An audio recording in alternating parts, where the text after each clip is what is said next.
The billion-dollar sip. How Pepsi found customers who did not even know they were thirsty. Yet imagine this, it is 1898. You walk into a drugstore, New Bern, North Carolina. Pharmacist named Caleb Bradham hands you a strange, sweet, caramel-colored drink he calls Brad's drink. You take a sip. You shrug. It is good, but so are 200 other sodas. Fast forward to today. That same formula, now called Pepsi, sells over 1 billion servings every single day, in over 200 countries. To teenagers in Lagos, truck drivers in Texas, gamers in Seoul, and grandmothers in Cairo. What happened in between? Pepsi did not just make a better drink. They mastered something far more valuable. They learned how to find the person who would crave their product before that person even knew it. And then they tested, tweaked, and tempted until saying no felt impossible. If you are an entrepreneur, unemployed, underemployed, or on Social Security, trying to ideate your first product, this story is your blueprint. Because Pepsi was not born a giant, it went bankrupt. Twice. What saved it was not money, it was learning to read people. Welcome to part 1 of this 3-part series.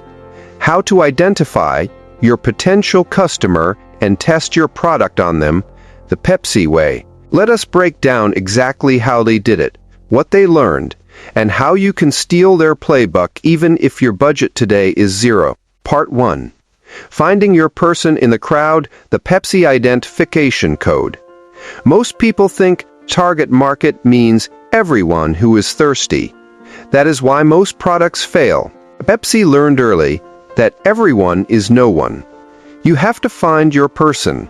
Here is how they do it. Principle 1. Find the gap, not the crowd. What Pepsi does in the 1930s, Coca-Cola owned the soda market. They sold 6-ounce bottles for 5 cents. Pepsi was broke. Instead of fighting Coke for the same customer, Pepsi asked, "Who is Coke ignoring?" The answer: people hit hard by the Great Depression. Families who could not afford to buy a Coke for every kid. So in 1934, Pepsi doubled the size to 12 ounces, but kept the price at 5 cents. Their radio jingle drilled it in. Pepsi Cola hits the spot. 12 full ounces, that is a lot. Twice as much for a nickel, too. Pepsi Cola is the drink for you. How it works: Pepsi did not ask, "How do we beat Coke?" They asked, "Who feels left out by Coke?" Your potential customer is often the person your biggest competitor thinks is too small, too poor, or too different. For you, if you are ideating a product, do not look at where the crowd is. Look at where the crowd is not. Unemployed? Your gap might be people who need professional skills but cannot pay for boot camps. On Social Security? Your gap might be products for people with fixed incomes who feel invisible to luxury brands. Coke sold status. Pepsi sold enough. That was the gap. How others get it wrong. New Coke in 1985 is the classic mistake.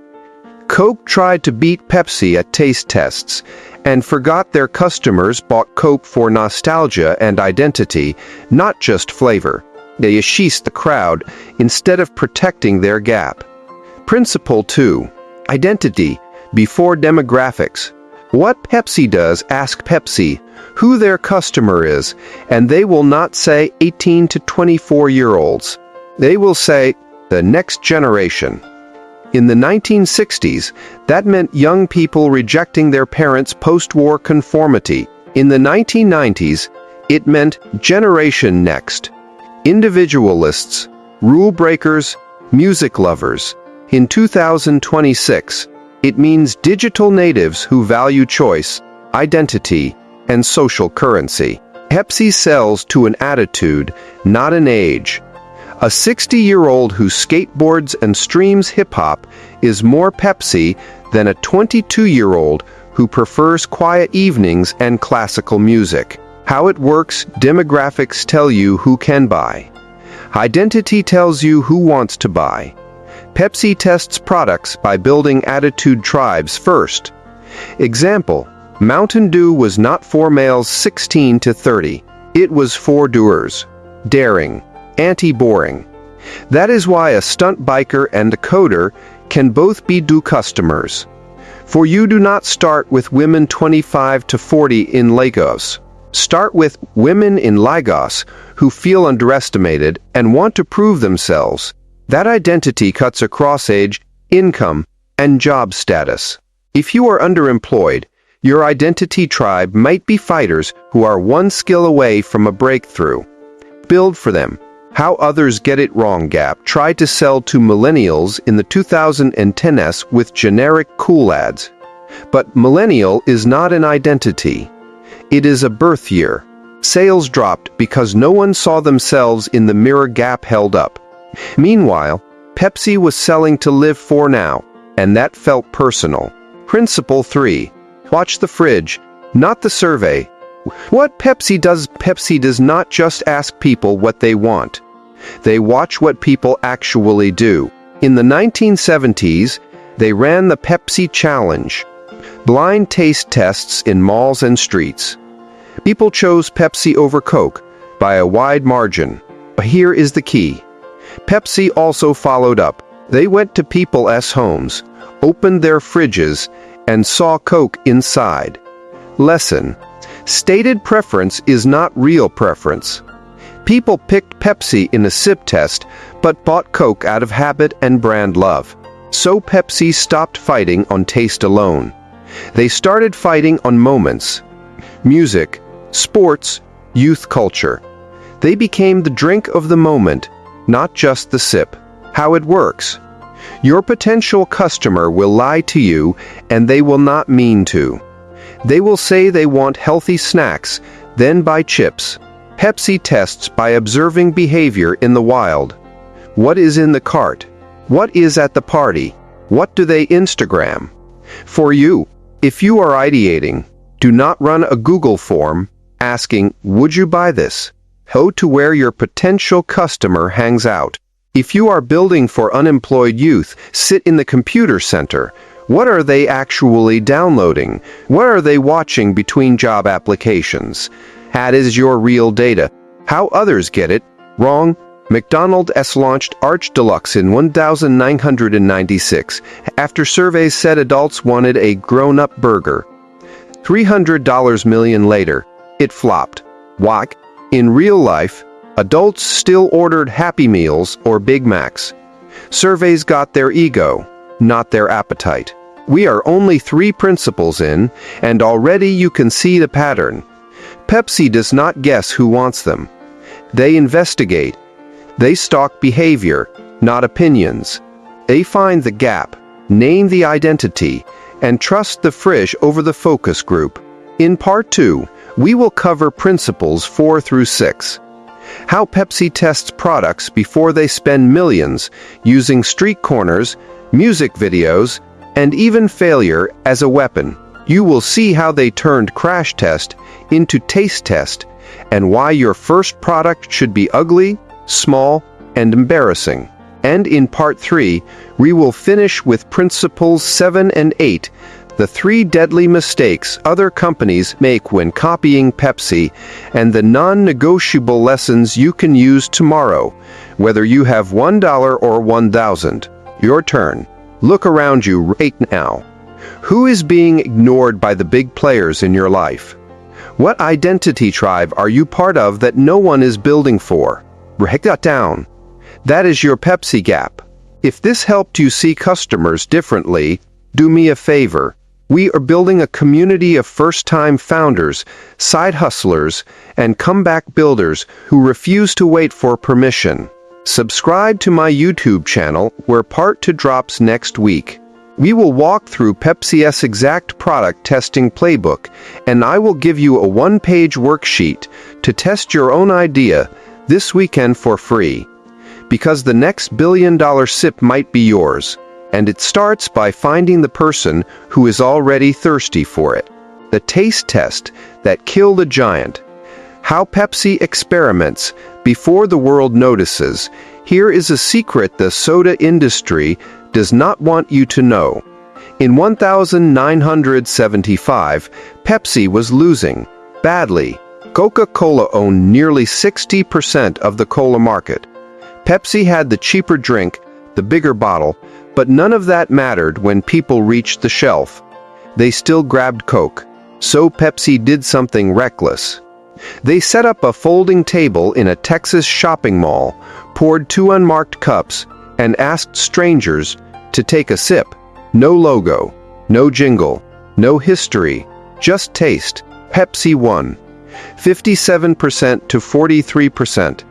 Then they did it again in Dallas. Then Chicago. Then New York. Cameras rolled. People picked Pepsi over and over. The Pepsi Challenge was born, and Coke panicked so hard they changed their 99-year-old formula a decade later. That decision, New Coke, is still taught in business schools as a $30 million cell phone. But here is what most entrepreneurs miss. The Pepsi Challenge was not about taste. It was about testing. Pepsi learned to experiment in public, fail small, and scale fast. While Coke protected a vault, Pepsi played in the streets. If you are building a product while unemployed, underemployed, or on Social Security, you do not have a vault to protect. You have one advantage. You can test like Pepsi, ugly, early, often. Welcome to part 2 of how to identify your potential customer and test your product on them, the Pepsi way. In part 1 we covered finding the gap, selling to identity, and watching the fridge instead of the survey. Now let us get into the lab. Part 2. The street-level lab. How Pepsi tests before betting the company principle. Fort. Test the moment, not just the product. What Pepsi does. Pepsi rarely launches a new flavor nationwide. They launch a moment. When PepsiCo wanted to test Sorry in 2023 to replace Sierra Mist, they did not drop it in every gas station. They tied it to the NBA, Gen Z creators, and a fresh choice identity. They ran it in select cities, watched social reactions, tracked repeat purchases at convenience stores near colleges, and only then went wide.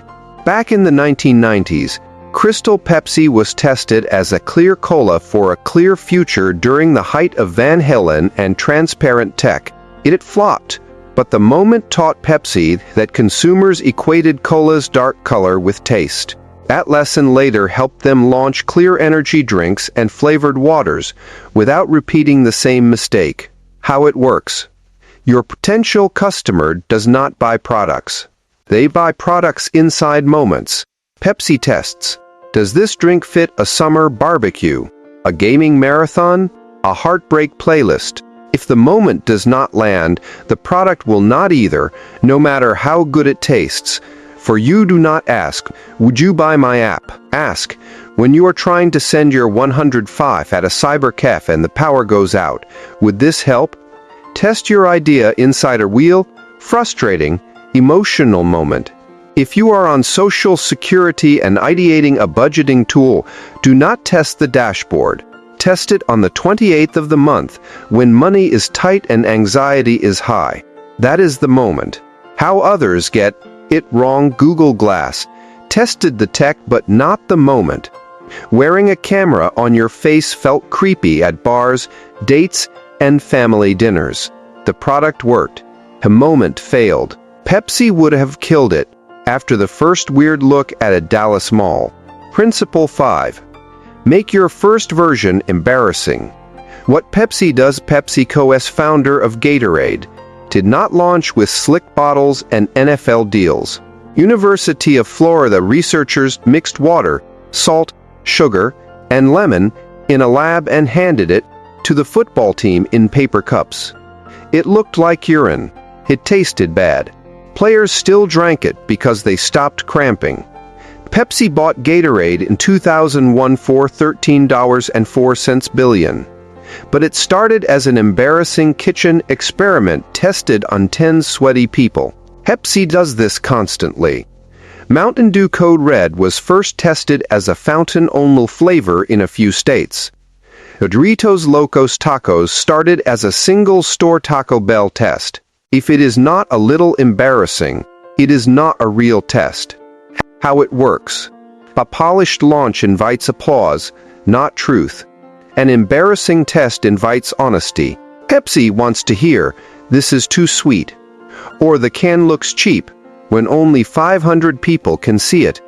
That is cheaper than hearing it from 50 million people after a Super Bowl ad. For you, if you are underemployed and building a tutoring service, do not design a website first. Teach one person on WhatsApp with voice notes. If it is messy, good. You will learn if your explanation actually helps.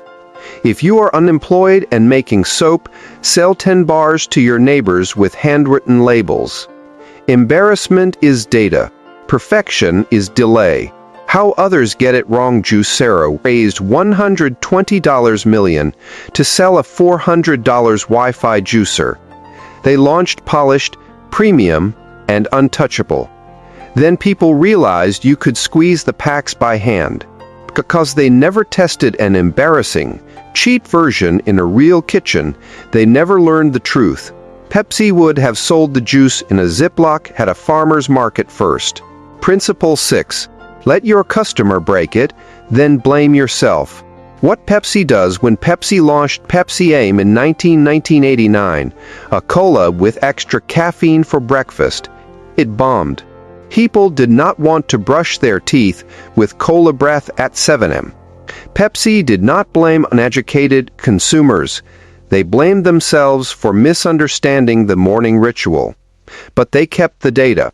Years later, that same insight helped them launch Kickstart, a breakfast juice plus caffeine drink that actually fit the morning. A different product. Same lesson. People want energy, but not at the cost of social shame. Pepsi runs break tests on purpose. They give new products to extreme users. Teens who chug, athletes who sweat, gamers who forget to eat, and watch what breaks. Packaging, taste, brand meaning. Then they fix it before scale. How it works. Your first users are not your fans. They are your demolition crew. Pepsi expects them to complain, misuse, and misunderstand the product. Every complaint is a blueprint for version 2. For you give your idea to the most critical person you know. If you are building a job search template, give it to someone who has been rejected 20 times. If they rip it apart, thank them. Do not defend. Ask, what would have made you not hate this? That is your next version. Pepsi does not argue with the market. They absorb it. How others get it wrong. BlackBerry kept blaming customers for not getting the keyboard when iPhone launched. Real professionals need buttons, they said. Pepsi would have watched one teenager try to watch TikTok on a BlackBerry, seen the frustration, and built a touchscreen by Friday. Blame is expensive. Curiosity is cheap. 3 mistakes other companies make when they try to test, like Pepsi. Mistake 1. They test to confirm, not to learn. Coca-Cola ran 200 zero-taste tests for new Coke. But they only asked which tastes better. They did not ask, would you be mad if we killed the Coke you grew up with? They tested for permission, not truth. Pepsi tests to be proven wrong. If your test cannot fail, it is not a test. It is a parade. Mistake 2. They scale before the second purchase. Webvan, the dot-com grocery flop, scaled to 26 cities before figuring out if customers would order a second time. Happy 6 for the repeat bite. In test markets, they do not care about trial. They care about, did you buy it again next week, without a coupon? If you are selling anything, your only real test is the second sale to the same person. Everything else is curiosity. Mistake 3. They hide the test because they fear looking small. Many founders wait until the product is investor-ready to show it. Pepsi does the opposite.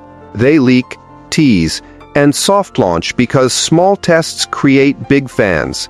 Remember when McDonald's tested the McRib in Omaha?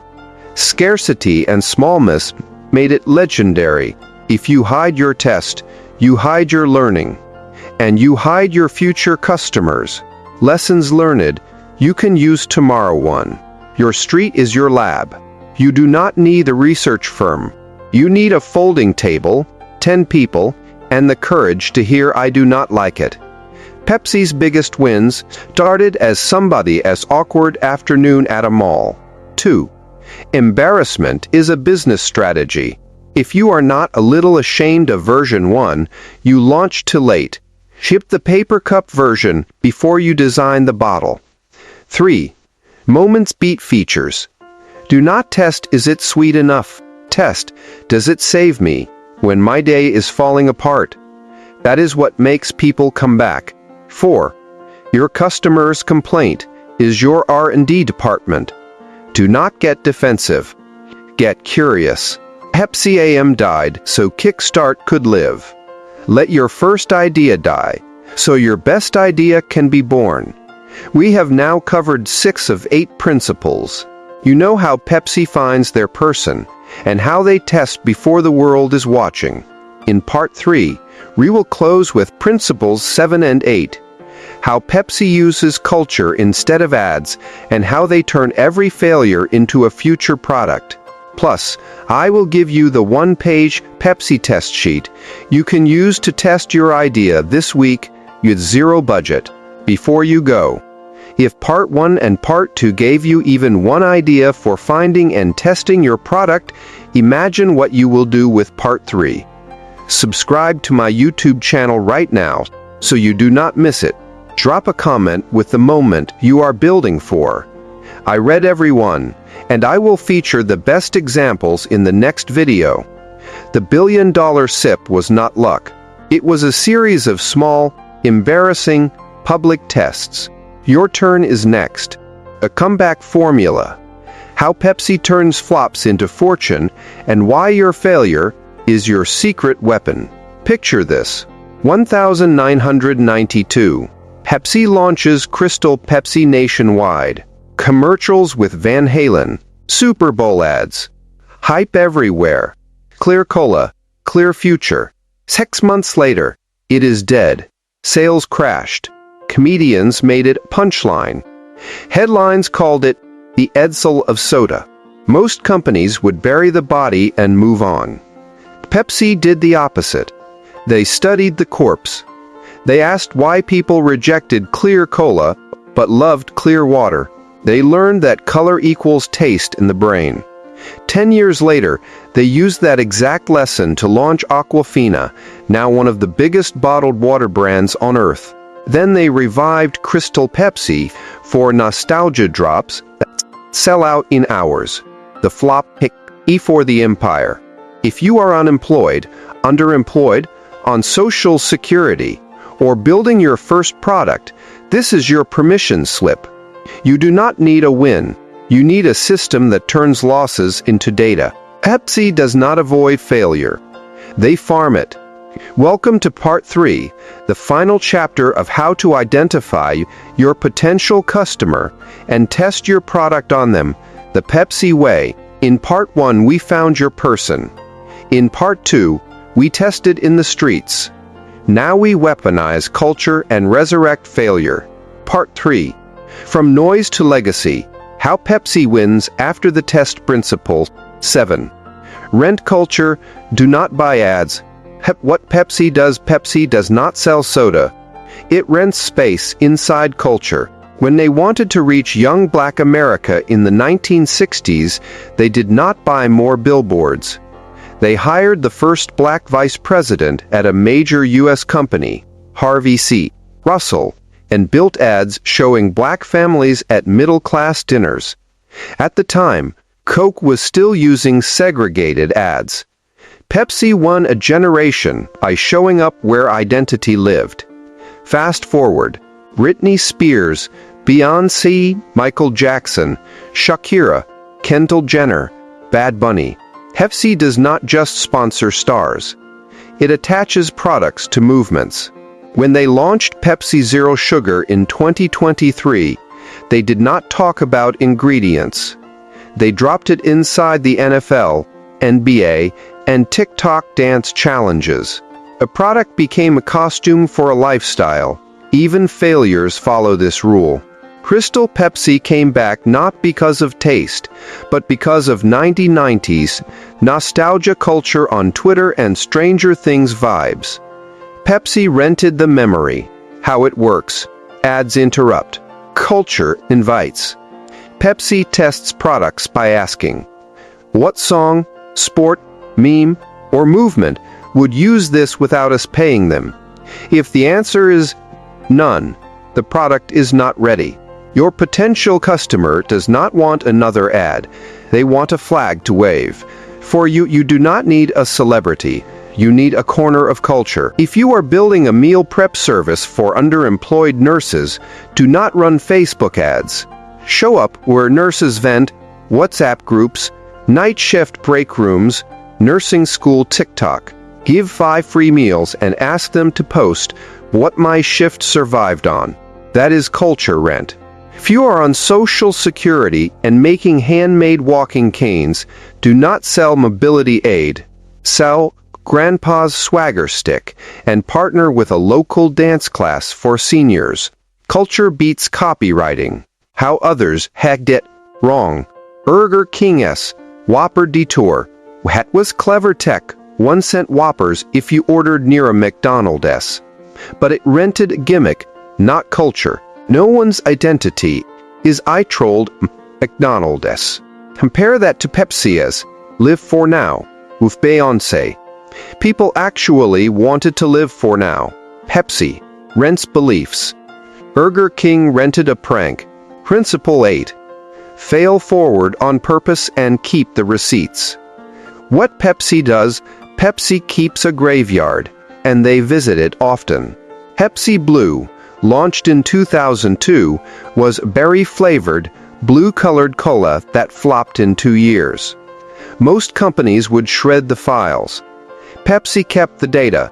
Lesson 1. Gen Z liked weird colors. Lesson 2. Berry flavor tested high with gamers. Lesson 3. Blue drinks photograph well on new camera phones. Years later, those 3 lessons became Mountain Dew Baja Blast, a Taco Bell exclusive that became a cult hit, and later the entire Spark flavor line. Pepsi Blue lost money. Baja Blast prints it. Same with Pepsi AM from 1989. Morning cola was weird. But the insight, people want socially acceptable energy before noon, became Kickstart, then energy-infused Emetane Do Rise. The failure was the research. How it works, Pepsi treats every launch like a paid study. They expect 7 of 10 tests to die. But each dead test must teach 3 living lessons. They document everything. Who hated it? What time of day did it fail? What did people Google after trying it? Your flop is only a waste if you do not write it down. For you start a receipts notebook today. Every time someone says no to your idea, write, what did they say exactly? What were they doing when they said it? What did they buy instead? If you are unemployed and your 105 template gets ignored, do not tweak fonts. Find out if recruiters reject it at 6 seconds or 6 minutes. That is your receipt. One receipt can change your next product. Pepsi's whole playbook is built on receipts from Crystal Pepsi, Pepsi AM, and Pepsi Blue. How others get it wrong. Quabi spent $1.75 billion to build short-form premium video for phones. It died in 6 months. The founders blamed COVID and bad luck. AI did not keep receipts. If they had, they would know people do not pay for quality on mobile. They pay for community, creators, and infinite scroll. TikTok knew. Pepsi would have known, because Pepsi would have tested at a mall with paper cups first.